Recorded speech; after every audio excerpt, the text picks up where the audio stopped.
Tema de hoy es efusión o derrame pleural, para lo cual pueden buscar en las bibliografías de la Guía Europea Tórax, del BMJ Journals y la normativa de efusión pleural de archivos de bronconeumología del 2014. Entonces, primero la fisiología. ¿Qué hay en ese espacio virtual que está dentro de las pleuras visceral y parietal?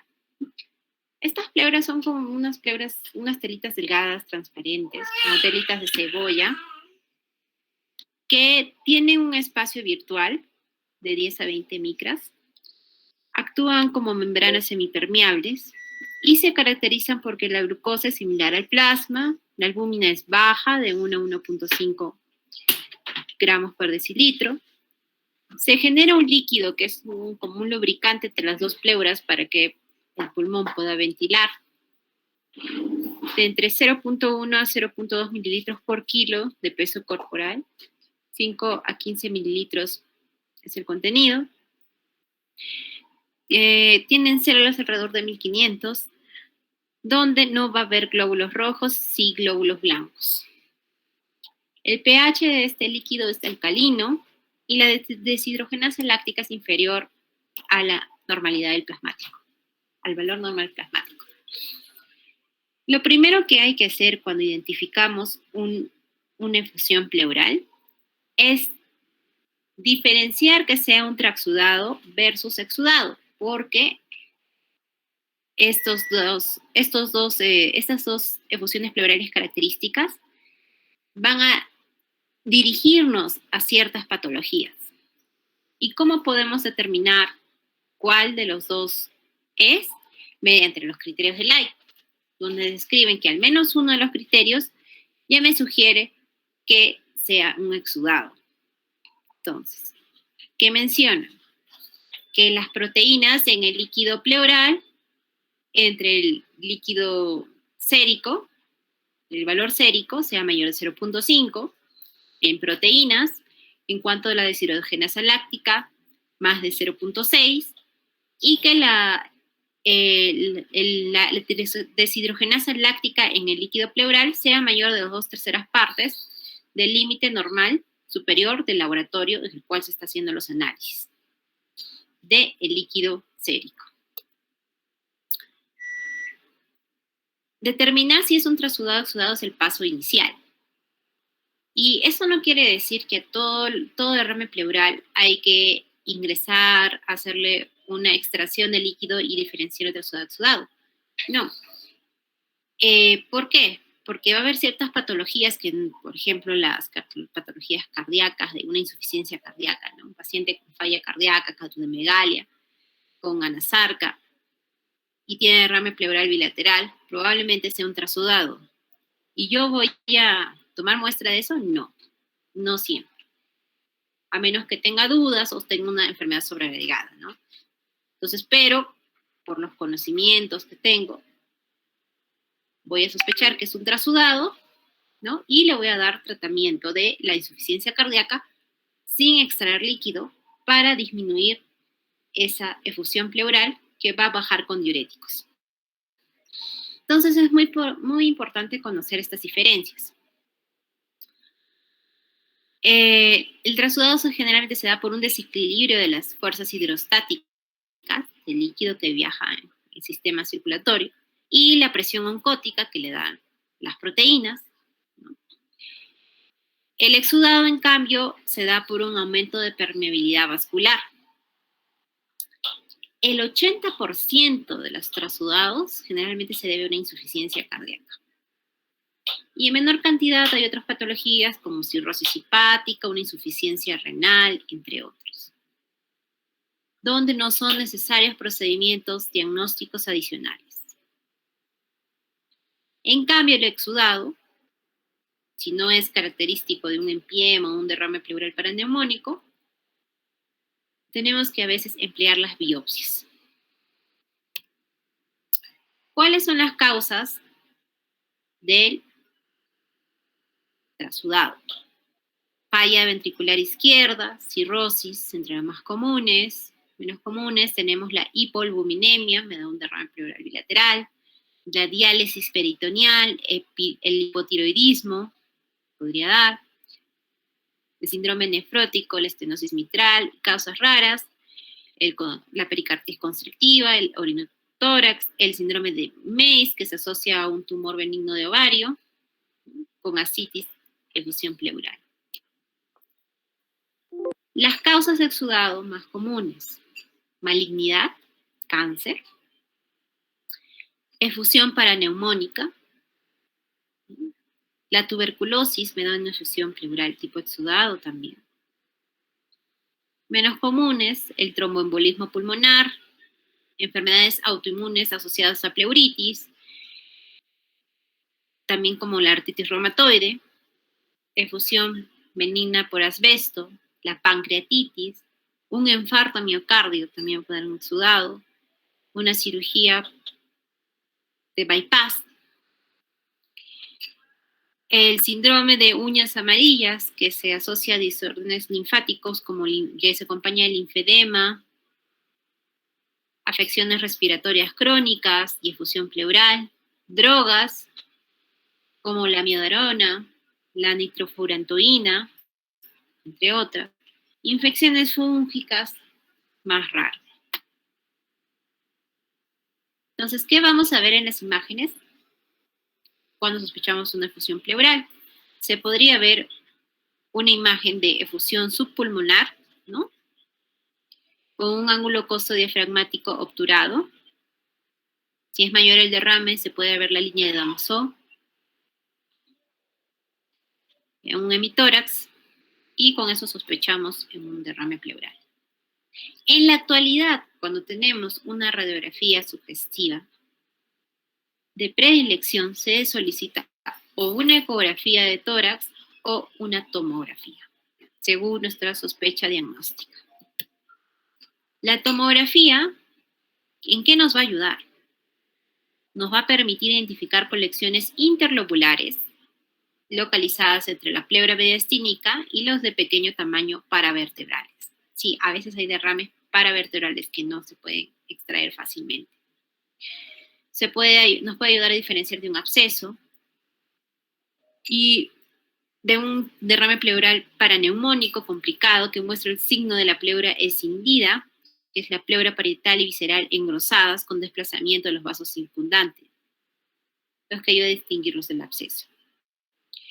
Puede haber aire en interior del derrame pleural, ¿no? Si es que no ha sido por iatrogenia, que a veces cuando hacemos toracocentesis podemos meter aire.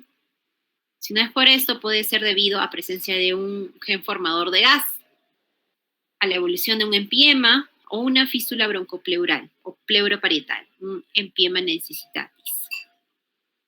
También podemos ver engrosamiento de la pleura, atenuación de la grasa subcostal, que nos va a sugerir una infección de la cavidad pleural. Además, también nos ayuda a ver nódulos pulmonares, que nos quisiera mencionar, o pleurales, que nos mencionaría una neoplasia acompañada del derrame pleural paraneumónica. Lo que sí es poco sensible es para ver septos en la cavidad pleural, y aquí nos ayudaría la ecografía. Nos ayuda a ubicar derrames pleurales pequeños, ecogenicidad cuando se asocia con pus, y nos permite elegir la mejor zona para la colocación de drenaje. Entonces, por ejemplo, aquí tenemos un corte axial de la ventana mediastínica de tórax, ¿no? Donde se observa la silueta cardíaca, la aorta, un derrame pleural, ¿no? A predominio derecho. Y en el derrame pleural derecho, en la figura B, observamos que hay una imagen hipodensa, más hipodensa en comparación a la demás del derrame, ¿no? ¿Y qué pasó aquí? Mencionan que no se hizo una aspiración, una toracocentesis adecuada y se punzó arteria y que se generó un hemotórax. Hay que tener mucho cuidado con los procedimientos, por los cuales las últimas guías recomiendan que los procedimientos de invasión de cavidad pleural se hagan con guía tomográfica o ecográfica. Esta es una imagen de un empiema, donde vemos un engrosamiento de la pleura y vemos un derrame pleural con aire. Entonces, si tenemos un derrame pleural, visto en una imagen radiológica acompañado de la clínica del paciente, ¿cuál es la clínica de un derrame pleural? Que el paciente viene por disnea de esfuerzo, generalmente en días si es una neumonía, meses progresiva si es una tuberculosis, meses si es un cáncer, dolor tipo pleurítico, tipo punzada. En la exploración física el murmullo vesicular está abolido, gofonía, entre otros. Solicitamos la imagen radiológica. Podría ser suficiente para hacer diagnóstico, pero generalmente no es así. Se le pide una ecografía de tórax y vemos si podemos realizar, si es sugerente para hacer una toracocentesis. Si no, se pide una tomografía de tórax. Con las imágenes y con la toracocentesis, si me menciona que es un tipo exudado, nos va a recomendar que hagamos una biopsia pleural. También nos podría recomendar que se nos haga una broncoscopía. O es diagnóstico con una toracocentesis, podemos determinar que es un trasudado. Podemos ver si es una efusión pleural tipo quilotórax, que se debe a la acumulación de la linfa, donde va a ser por alteración del conducto torácico. El conducto torácico es encargado de transportar las grasas de los vasos intestinales hasta las arterias subclavia izquierda. Entonces, el líquido característico de esto es que va a tener triglicéridos elevados, más de 110, con kilomicrones y linfocitos. ¿No? El empiema, ¿no? Si el líquido pleural, tipo exudado, de aumento de polimorfonucleares, un pH disminuido, ¿no? Glucosa consumida, macroscópicamente se ve como pus, o un hemotórax, si es color rojo sanguinolento, sangre viva, un rojo vivo, y el análisis tenga un hematocrito elevado. Entonces, si a pesar de la biopsia aún no hay una biopsia pleural negativa o indeterminada, podemos llegar a toracoscopía o toracotomía para llegar al diagnóstico. El tema que también vamos a tocar en este día es empiema. ¿Qué es empiema? Es la complicación de un derrame pleural paraneumónico. El derrame pleural paraneumónico se asocia a una infección pulmonar, ya sea por neumonía, un absceso o bronquiectasis infectadas.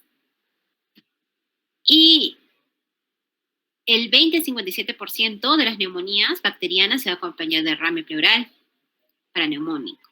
Y alrededor de un 40% van a ser complicados o empiemas. ¿Cuál es la evolución? Primero es una pleuritis seca y después vienen 3 fases. La fase exudativa, que es un derrame pleural no complicado, tipo seroso, aumento del líquido intersticial, por aumento de la permeabilidad capilar y vasodilatación. Aquí el líquido va a ser semistéril, puede ser un pH mayor de 7, ¿no? Y fácil de extraer. Va pasando los días, se convierte en fibrino purulento. Y aquí ya va formándose un derrame complicado, ¿no? Más difícil de extraer, con disminución del pH, disminución de glucosa y aumento del lactato deshidrogenasa. Va a haber consumo de glucosa de los gérmenes generando ácido láctico y CO2. Va a haber aumento de fagocitosis y polimorfonucleares. Aquí ya empieza a haber invasión de los gérmenes y ya en un derrame pleural característico del empiema está macroscópicamente viéndose como pus, hay depósito de fibrina, sustancias procoagulantes, y aquí es donde va a sugerir en el manejo del empiema uso de fibrinolíticos. Y posteriormente tenemos un empiema ya loculado que podría generar un pulmón atrapado, donde va a ser difícil el drenaje de este líquido pleural. y podría llegar a la decorticación en sala de operaciones, ¿no? Se caracteriza por una red de tabiques de fibrina, invasión de fibroblastos y es la fase organizativa. Generalmente no se encuentra el microorganismo responsable. Cuando es asociada a una neumonía adquirida en la comunidad, los gérmenes más frecuentes van a ser el Streptococcus, Billeri o Pneumoniae, el Aureus, seguido por los anaerobios, cuando se dan neumonías aspirativas. Y un pequeño grupo de gram negativos, Enterobacter, E. coli, influenza. En pacientes generalmente que son con comorbilidades como diabetes o alcoholismo. Cuando es nosocomía la neumonía, más frecuente va a ser un Staphylococcus aureus, generalmente resistente, seguido por gram negativos como E. coli, Enterobacter, Pseudomonas, y los anaerobios también son relativamente frecuentes en este grupo. Los infrecuentes son las infecciones fúngicas, la más común por cándida, sobre todo en pacientes con inmunosupresión. Entonces, si tomamos sospecha de un derrame paraneumónico, se inicia empíricamente, porque generalmente no detectamos el germen, pero aunque no lo detectamos, nosotros tenemos un derrame pleural tipo exudado, debemos sospechar un derrame pleural paraneumónico. Entonces vamos a pedir glucosa en líquido pleural, proteínas en líquido pleural, lactato deshidrogenasa en líquido pleural, pH en líquido pleural, celularidad en líquido pleural. ¿Y qué se va a caracterizar el derrame pleural paraneumónico? Y pedimos cultivo y gram. ¿Y qué se va a caracterizar? Que el pH puede estar elevado, pero cuando es un enzima característico está disminuido. La glucosa consumida, las proteínas elevadas, porque es un tipo exudado. La forma leucocitaria, va a haber polimorfonucleares aumentados. Y el LDH aumentado. Si es un líquido ceroso y es pH menos de 7.2, se puede dar drenaje sin fibrinolítico, generalmente lo que hacemos. Cuando es, no directo, si es mayor de 7.2, se hace una trococentesis sin fibrinolítico, que es lo que generalmente hacemos. Cuando es menos, ¿no? Y es característico de pus, se da drenaje y si tenemos la posibilidad en el establecimiento de salud, el fibrinolítico. Y el drenaje aquí se recomienda con tubo de drenaje torácico, ¿no? Porque la toracentesis generalmente lo hacemos con una aguja de 21, 18 hasta 16 French. En la tinción, en la pus, hay que pedir tinción, cultivo y drenaje más fibrinolíticos. Si no es posible extraer o un derrame pleural oculado, se hace una toracoscopía y si no es posible, una decorticación. O los tres juntos. En cuanto a la aspiración pleural, se utiliza la aguja de 21G y una jeringa, se sugiere una jeringa de 50 mililitros. Como mencioné, las guías recomiendan hacerlo con guía ecográfica, dirigida para evitar las complicaciones como hemotórax, neumotórax, ¿no? Y como hemos mencionado, se debe pedir proteínas, lactato deshidrogenasa, gram, citología. La citología me va a describir si hay células neoplásicas y cultivos microbiológicos. Entonces, nosotros vamos a ingresar en un ángulo de 90 grados, ¿no? Le vamos a pedir al paciente que esté sentado apoyando los codos sobre la mesa. Y después de colocar analgesia en la pared costal, vamos a ingresar por encima de la costilla. ¿Ya? Por encima de la costilla. Aquí, se está pinchando. Por encima de la costilla. ¿Y cómo vamos a saber que estamos en la cavidad pleural? ¿No? Se sugiere que se haga con guía ecográfica. No se recomienda hacerlo por debajo, porque debajo de la costilla está el VAN, ¿no? Y si pinchamos el VAN, podríamos generar un hemotórax. Por eso, antes de ingresar con la aguja, se debe palpar la espalda y palpar las costillas y ubicar el espacio pleural encima de la costilla. Biopsias pleurales tenemos la percutánea y la toracoscópica. La percutánea es transparietal, ¿no? Y se recomienda, como mencioné, que también sea con guía ecográfica o tomográfica. En casos de sospecha de tuberculosis pleural, se utiliza la aguja Abrams, esta aguja de aquí, ¿no? Donde por medio de un orificio que tiene al final de la aguja, puede anclarse en la costilla y arrancar un pedazo de pleura para poder mandarlo a laboratorio para analizar a ver si tiene granulomas, ¿no?, característicos de tuberculosis. La toracoscopía se recomienda sobre todo cuando estamos sospechando cáncer, ¿no? Tenemos biopsias pleurales negativas, aún sin diagnóstico. Entonces se ingresan trócares en cavidad pleural. Se puede hacer como un BATS, como una videotoracoscopía en sala, o se puede hacer una toracoscopía pleural que se hace con analgesia local, que lo hacen los neumólogos, ¿no? Bueno, acá no, tienen todo un equipo en el extranjero que tuve la oportunidad de ver cuando estuve rotando por España, ¿no? Y es muy interesante porque al paciente no se le da una sedación completa como en sala, no es local, y nos permite a un mejor diagnóstico a ubicar in situ las lesiones pleurales. Bueno, esto es una tomografía corteaxial, ventana mediastínica, donde tenemos una efusión pleural. Y observen acá una imagen hipodensa, que se refiere que es un engrosamiento nodular de la pleura, ¿no? Y también en el mediastino se observa otro nódulo sobre mediastino. Esto es de una efusión pleural maligna. Un paréntesis del derrame pleural tuberculosis, ya que en nuestro país es una enfermedad endémica, común. ¿Qué se postula en cuanto al derrame pleural tuberculoso? Se refiere que es una respuesta inmunológica frente a escasos componentes antigénicos del Mycobacterium tuberculoso, que alcanzan focos pleurales, subpleurales, en la pleura.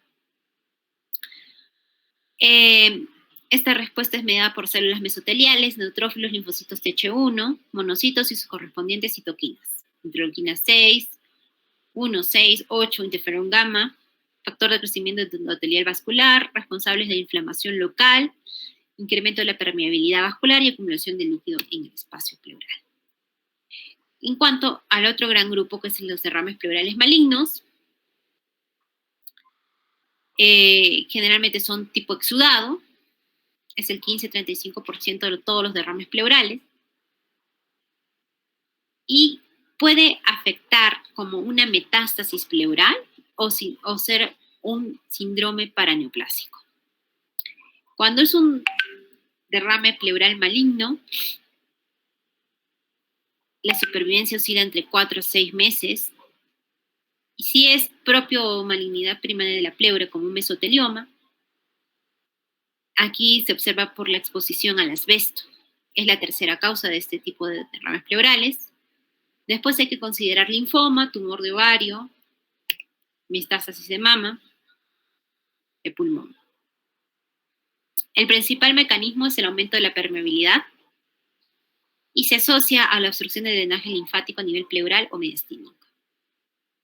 Cuando es como un síndrome paraneoplásico, es decir, no hay una infiltración de cáncer directamente a la pleura, por ejemplo, como una neumonitis obstructiva o atelectasia, embolismo pulmonar, bloqueo linfático mediastínico o obstrucción del conducto torácico, que se pueden acompañar a un cáncer.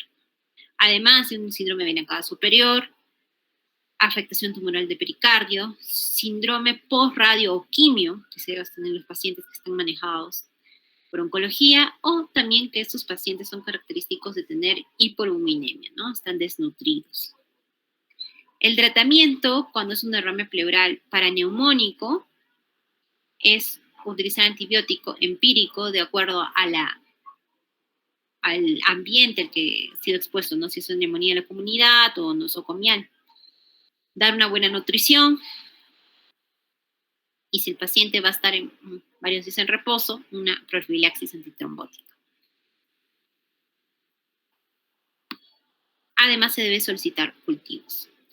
Se sugiere utilizar la combinación de una cefalosporina de tercera generación asociada a clindamicina o metronidazol que cubre anaerobios, o monoterapia con amoxiclavulánico. En el extranjero hay amoxiclavulánico endovenoso. Los pacientes alérgicos a las penicilinas pueden recibir tratamiento con clinda, habitualmente en combinación con una quinolona, pero los aminoglucósidos, por si acaso, son de mala absorción en cavidad pleural, por eso no se recomienda. Si es una infección nosocomial y estábamos hablando del Staphylococcus aureus resistente, podemos utilizar vancomycin, penicilinas antiseudomónicas como piperacillina tazobactam o carbapenems, o cefalosporinas de tercera generación como ceftazidime, cefepime, que tiene acción antiseudomónica, con metronidazol.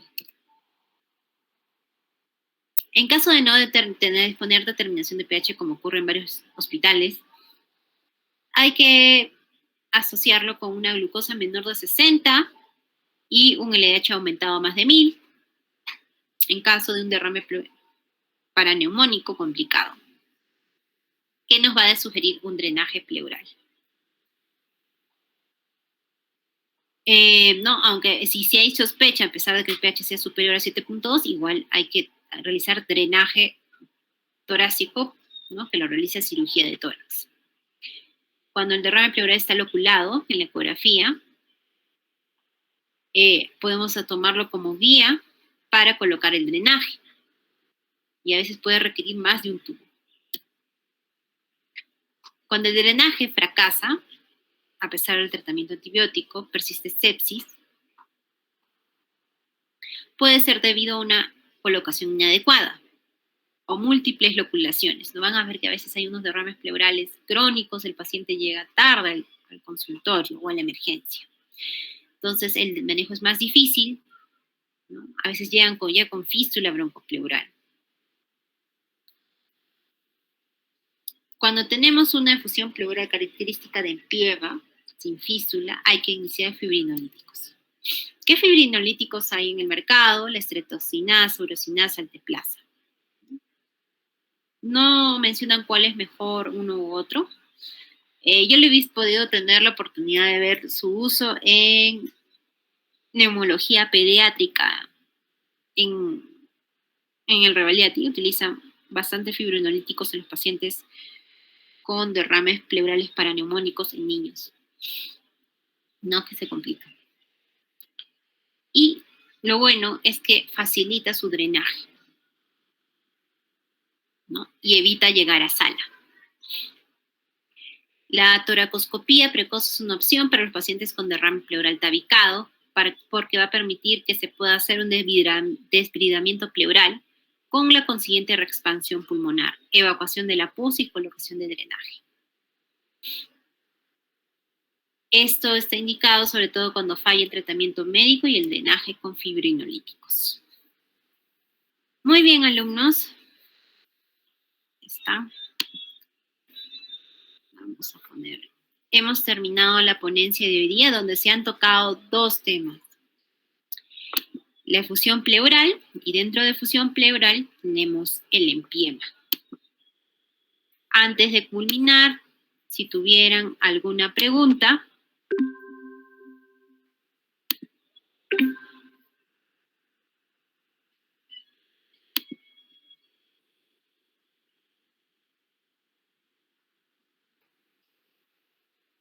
Si no hay preguntas, damos por concluida las dos clases de hoy día y estaré coordinando con su delegada para la siguiente ponencia, ¿ya? En esta semana voy a estar colgando más clases anteriores. Buenas noches. Es que doctora, muchas